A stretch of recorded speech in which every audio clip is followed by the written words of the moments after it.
آج دیکھیے کون سے جلسے ہیں جس میں یہ بیٹھ کر مسلمانوں کو مشرک نہیں کہتے، کون سے ان کے اجتماعات ہیں جس میں بیٹھ کر مسلمانوں کو مشرک نہیں کہتے، آج دن یہ مشرک کہتے، جبکہ نبی پاک صلی اللہ علیہ وسلم کیا کہتے ہیں؟ آئیے ذرا دیکھیے، یہ صحیح بخاری ہے اس وقت میرے ہاتھ میں، ذرا دیکھیں، اور یہ انہی کے گھر کی چھپی ہوئی ہے، ہمارے ہاں کا نسخہ میں نہیں دکھا رہا ہوں، مبارک پور اشرفیہ سے بھی بخاری چھپتی ہے ہمارے ہاں، لیکن یہ دارالسلام ریاض سے چھپا ہوا سعودی عرب کا نسخہ ہے۔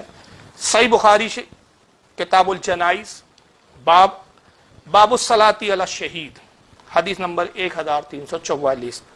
آئیے امام بخاری رحمۃ اللہ علیہ اس حدیث کے تحت کیا نقل کرتے ہیں؟ حدیث نمبر 1344 کہتے ہیں عن عقبۃ بن عامر ان رسول اللہ صلی اللہ علیہ وسلم خرج یوما فصلی علی اہل احد صلاۃہ علی المیت۔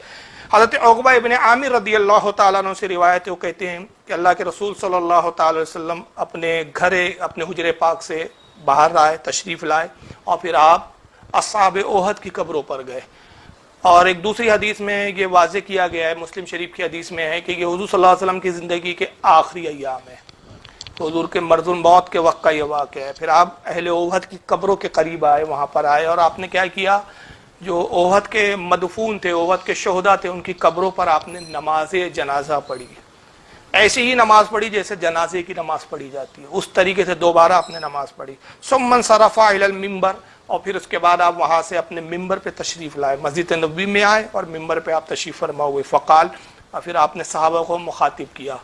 حضرت عقبہ کہتے ہیں، صحیح مسلم کے الفاظ یہ، میں بخاری کے الفاظ پڑھ رہا ہوں، صحیح مسلم میں یہ بھی آیا کہ یہ رسول اللہ کی زندگی کا آخری خطبہ ہے۔ اس کے بعد حضور صلی اللہ علیہ وسلم نے مجموعی طور پر، اجتماعی طور پر بھی اپنے صحابہ کو خطاب نہیں کیا، بلکہ اس کے بعد آپ کا وصال ہو گیا۔ یہ حضور صلی اللہ علیہ وسلم کی زندگی کا آخری خطبہ اہمیت رکھتا ہے۔ ایک حجۃ الوداع تو وہ خطبہ تھا جو ایک عظیم خطبہ ہے، جو بہت بڑی جمعیت کے سامنے آپ نے مکہ معظمہ میں خانہ کعبہ میں دیا تھا، لیکن یہ جو ہے مرض الموت کے وقت کا خطبہ ہے، اور اس کے بعد پھر ایسا موقع ہی نہیں آیا کہ رسول اللہ مسجد میں تشریف لاتے اور ممبر پہ آپ تشریف فرماؤ کے خطبہ ارشاد فرماتے، سرکار کی زندگی کا آخری خطبہ۔ اور آخری خطبہ کیا ہے؟ بڑا اہمیت رکھتا ہے، ذرا سنیں حضور کیا کہتے ہیں۔ فقال، اللہ کے نبی نے ارشاد فرمایا، انی فرۃ لکم وانا شہید علیکم، اے لوگو اب میرا گمان یہ ہے کہ میں تم سے رخصت ہونے والا ہوں، اب میرا خیال یہ ہے کہ میں اب تم سے جدا ہونے والا ہوں، اپنے رب کی بارگاہ میں جانے والا ہوں، مگر یہ نہ سمجھو کہ میں چلا گیا تو تمہارے اعمال سے ناواقف رہوں گا، تمہارے حالات سے بے خبر رہوں گا، یہ نہیں، بلکہ کیا فرمایا؟ وانا شہید علیکم، میں تم پر گواہ ہوں، تمہارے اعمال کو دیکھتا رہوں گا، تمہاری حرکات و سکنات سے واقف رہوں گا، یہ نہیں کہ میں چلا گیا تو تم سمجھو کہ اب تو حضور ہی نہیں ہے، نہیں، میں تمہاری حرکتوں سے، تمہارے اعمال سے واقف رہوں گا، میں شہید ہوں تم پر۔ چشمدید، شہید کے معنی ہوتے ہیں آپ لغت میں دیکھ لیں، چشمدید گواہ، جو اپنی آنکھوں سے منظر کو دیکھے، چشمدید گواہ اس کو ہی کہا جاتا ہے کہ جو واقعے کے وقت موجود ہو، جو واقعے کے ٹائم موجود نہ، اس کو شہید نہیں کہا جاتا، اس کو گواہ نہیں کہا جاتا۔ گواہ کی تعریف یہی ہے کہ جو واقعے کے وقت موجود ہو۔ عدالت میں ایک شخص آیا اور گواہی دے، جج نے کہا آپ نے دیکھا؟ کہا نہیں میں نے دیکھا نہیں، مجھے کسی نے بتایا، تو اس کو گواہ کہا جائے گا؟ اس کو گواہ نہیں کہا جاتا، گواہ اسے کہا جاتا ہے، شہید اسے کہا جاتا ہے جو موجود ہو اور اپنی چشم سے، اپنی آنکھوں سے دیکھے۔ آپ نے فرمایا انا شہید علیکم، میں تم پر گواہ ہوں، تمہیں دیکھوں گا، تمہارے حالات سے واقف رہوں گا۔ اور دیکھو پھر آگے کیسی بہترین مثال دی کہ لوگوں کو اس پہ حیرانی ہوگی نا کہ حضور تو قبر مبارک میں چلے جائیں گے وصال کے بعد، تو کیسے دیکھ سکتے ہیں؟ تو آقا نے وہیں پر سمجھا دیا صحابہ اکرام کو، حضور کی نگاہ دیکھ رہی تھی، غیب داں نبی جانتے تھے کہ آنے والے زمانے میں ایسے لوگ آئیں گے جو میرے علم غیب پر ہی شک و شبہات پیدا کر دیں گے، میرے دیکھنے پر ہی اعتراضات کریں گے۔ تو نبی نے اسی وقت صحابہ کو سمجھایا کہ دیکھو میں تمہیں کیسے دیکھوں گا، کیسے گواہ بنوں گا میں تمہارا۔ وَإِنِّي وَاللَّهِ لَا أَنظَرُ إِلَىٰ حَوْضِ الْعَانِ، اے لوگو اس وقت بھی میں اپنے ممبر سے اپنی جنت میں حوض کوثر کو دیکھ رہا ہوں۔ جب میں زمین پر اس ممبر پہ کھڑے ہو کر ساتوں آسمان کے پرے، اور ہر آسمان کی موٹائی 500 سال کی راہ، آپ دوری اور مسافت دیکھیں، 500 سال کی ایک آسمان کی موٹائی، اور پھر پہلے اور دوسرے آسمان کے درمیان 500 سال کی راہ، پھر دوسرے آسمان کی موٹائی 500 سال، پھر ان تیسرے آسمان اور دوسرے کے درمیان 500 سال کی راہ کا فاصلہ۔ ایسے ہر آسمان کے درمیان میں جو گیپ ہے وہ کتنا ہے؟ 500 سال کی راہ، 500 فٹ نہیں، 500 کلومیٹر نہیں، یعنی ایک گھوڑ سوار گھوڑے پہ دوڑے تو وہ دوسرے کنارے تک پہنچنے میں کتنے سال لگے اس کو؟ 500 سال، اتنا فاصلہ ہے. اور ایسے 7 آسمان کی موٹائی 500 سال کی راہ، اور 7 آسمان میں ہر آسمان کا درمیانی فاصلہ 500 سال کی راہ، اور اس کے اوپر ہے جنت. 7 آسمان کے اوپر ہے جنت، اور جنت میں بہ رہی ہے نہر کوثر. تو حضور کہتے میں اس وقت بھی اس منبر سے اپنی نہر کوثر کو بہتے ہوئے دیکھ رہا ہوں. جب میں زمین سے اپنی نہر کوثر کو دیکھ سکتا ہوں تو قبر سے تمہیں نہیں دیکھ سکتا. میں نہیں سمجھ پاتا ہوں کہ یہ کون سی جماعت ہے کہ یہ بخاری کا تو نام لیتے ہیں تو صرف کیا بخاری رفع الدین کے لیے تم نے اٹھا رکھی ہے، صرف آمین کے لیے اٹھا رکھی ہے، بس انہی فروعی مسائل کے لیے اٹھا رکھی ہے، کہ کبھی عقیدے کے باب میں بھی تم کبھی بخاری کھول کر دیکھو. ہم امام بخاری کو مانتے یقیناً، ہم امام بخاری کو اس حیثیت سے مانتے ہیں، ان کی بخاری کو صحیح اس حیثیت سے ہم مانتے ہیں کہ اس میں عقائد کے وہ نایاب موتی انہوں نے صحیح حدیثوں سے جمع کر دیے کہ جو تمہارے عقیدے کی دجیاں اڑا دیتے ہیں.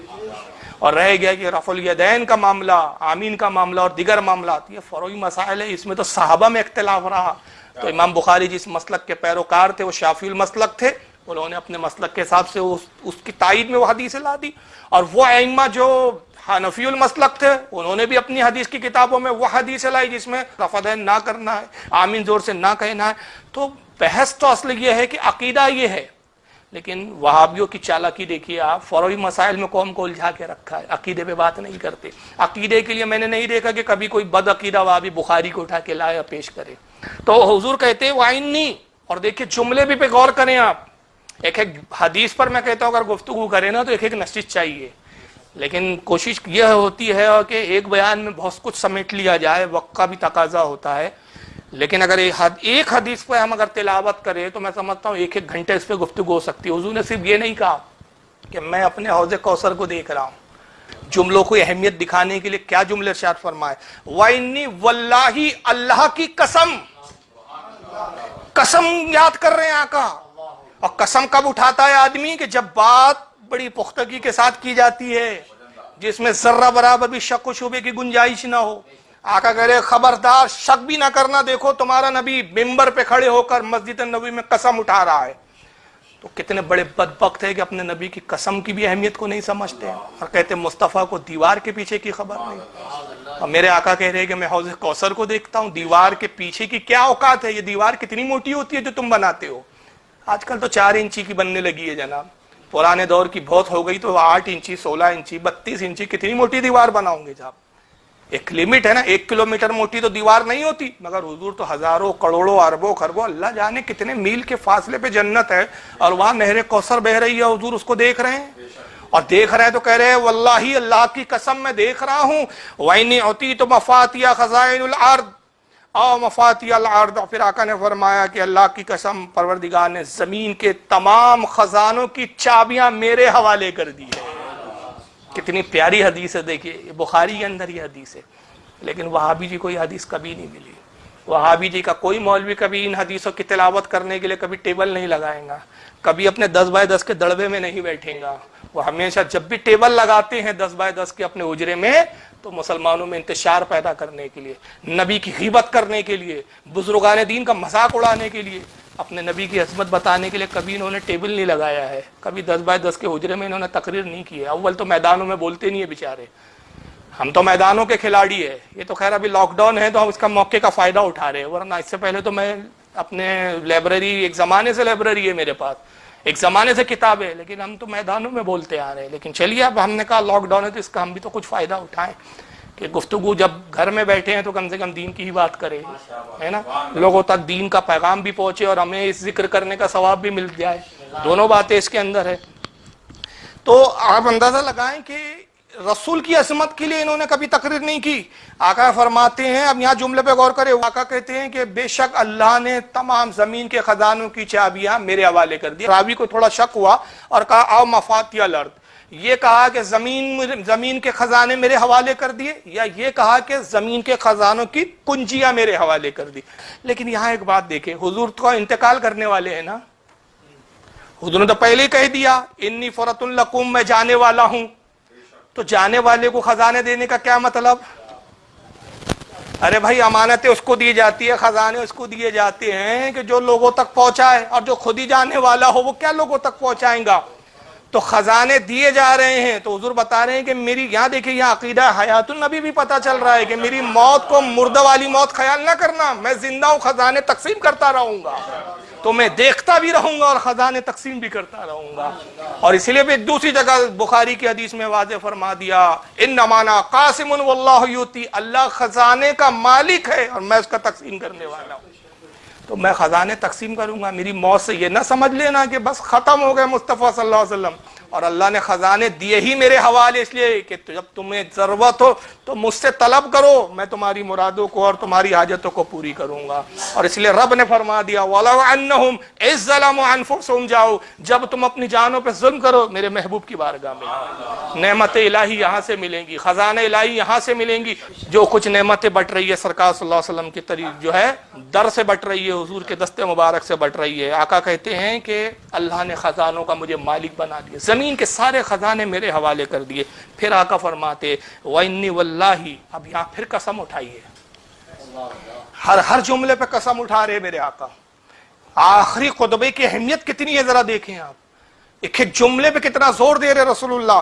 وَإِنِّي وَاللَّهِ مَا أَخَافُ عَلَيْكُمْ أَن تُشْرِكُوا بَعْدِي, کہ اللہ کی قسم مجھے تم پر اس بات کا خوف ہی نہیں ہے کہ تم میرے بعد شرک کرو گے.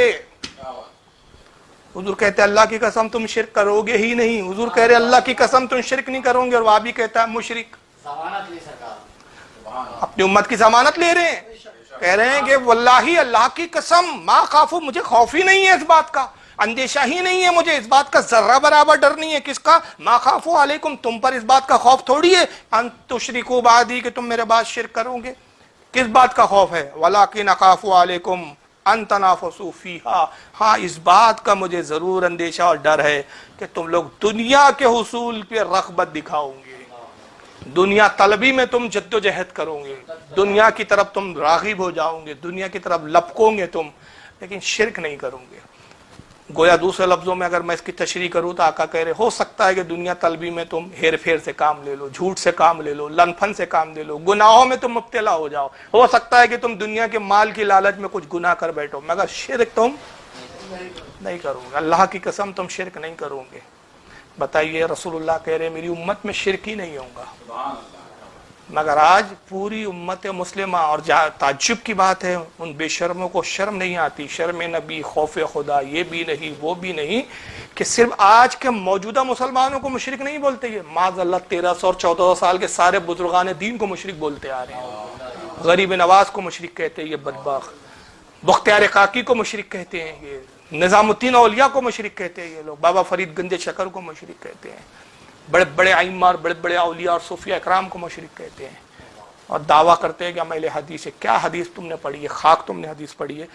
یہ حدیث امام بخاری کی میں نے جو پہلی یہ جو حدیث پڑھی, حدیث نمبر 1344 تھی, مگر نہ جانے امام بخاری کو کیا سوجی کہ اپنی ایک کتاب صحیح بخاری میں 6 جگہ یہ حدیث لائی, 6 جگہ اس حدیث کو نقل کیا.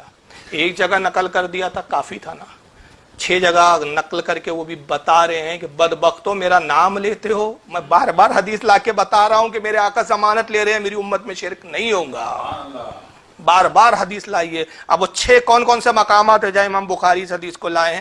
پہلی تو یہ تھی 1344 کتاب الجنائز میں لایا ہے. دوسری جگہ کتاب المناقب, بخاری میں کتاب المناقب حدیث نمبر 3596 پہ لایا. تیسری جگہ امام بخاری لاتے ہیں کتاب المغازی حدیث نمبر 4042 کے تحت لاتے ہیں. چوتھی جگہ امام بخاری پھر کتاب المغازی میں ہی حدیث نمبر 4085 پہ اس کو لاتے ہیں. پانچویں جگہ اس کو امام بخاری اپنی اسی صحیح بخاری میں کتاب الرقاق حدیث نمبر 6426 پر لاتے ہیں. چھٹی جگہ پھر اسی حدیث کو آپ کتاب الرقاقی کے تحت حدیث نمبر 6590 کے تحت لاتے ہیں. 6 جگہ امام بخاری لکھتے ہیں. پھر اس کو امام مسلم نے بھی نقل کیا ہے اپنی صحیح مسلم میں کتاب الفضائل کے تحت حدیث نمبر 5870 کے تحت. امام نسائی نے بھی اس کو اپنی سنن میں لایا کتاب الجنائز حدیث نمبر 1953 کے تحت. اس کو امام احمد ابن حنبل بھی لائے اپنی مسند احمد میں حدیث نمبر 17344 کے تحت. اس کو امام ابن حبان اپنی الصحیح میں لائے ہیں کتاب الجنائز حدیث نمبر 3198 کے تحت۔ اس کو امام طبرانی معجم الکبیر جلد 17 صفحہ نمبر 279 حدیث نمبر 768 کے تحت لائے۔ اس کو امام دارقطنی اپنے سنن میں لائے ہیں جلد نمبر 2 صفحہ 65 حدیث نمبر 1831 کے تحت۔ اس کو امام بہقی سنن القبرہ میں لائے ہیں جلد نمبر 4 صفحہ 21 حدیث نمبر 6809 کے تحت۔ اس کو امام بہقی لائے ہیں دلائل النبوہ جلد نمبر 3 صفحہ 245 حدیث نمبر 1223 کے تحت۔ اس کو امام ابن عبد البر لائے ہیں اپنی کتاب التمہید جو الموطا امام مالک کی اس کی شرح ہے جلد نمبر 2 صفحہ 302 کے تحت۔ اس کو امام بغوی لائے ہیں شرح السنہ جلد 7 صفحہ 152 حدیث نمبر 3717 کے تحت۔ 11ویں کی نسبت سے میں نے کل 11 کتابوں کے حوالے دیے ہیں۔ اب بخاری کے اگر وہ 5 حوالے ملا لے، ایک تو پڑھا جو متن میں وہ شامل کر لے، 5 ایکسٹرا پکڑ لے تو 16 حوالے ہوتے ہیں، لیکن کتابیں جو ہے وہ کل کتنی ہیں 11۔